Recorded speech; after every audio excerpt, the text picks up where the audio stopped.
এই একটা পাপ যদি কেউ না করে ইনশাআল্লাহ সে জান্নাতে যাবে, যতই পাপ করুক না কেন। জেনা করেছে, মদ খেয়েছে, মিথ্যা বলেছে, অনেক কিছু করেছে, শুধু শিরকের পাপ করে নাই, আল্লাহ তাকে মাফ করে দিবেন ইনশাআল্লাহ। বিশ্বাস করলেন না কথাটা?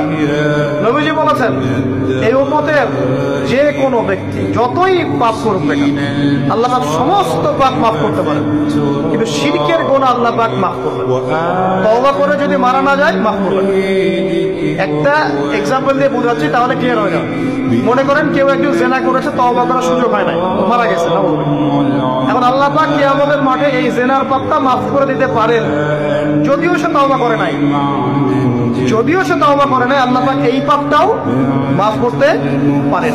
কিন্তু একজন ব্যক্তি শিরক করেছে, তওবা করে নাই, কিন্তু এই অবস্থায় যদি কাল কিয়ামতের মাঠে আল্লাহর সাথে সাক্ষাৎ করে আল্লাহ তার গুনাহ মাফ করবেন। এই শিরকের অন্য পাপের এই হলো পার্থক্য। তাহলে সবচেয়ে কোন বিষয়টা থেকে আমাদের বেঁচে থাকা উচিত ভাই?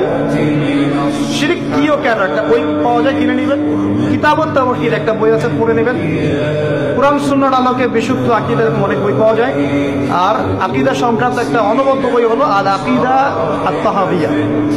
এই 4-5টা বই পড়লে আপনার শিরকের কনসেপ্ট ক্লিয়ার হয়ে যাবে।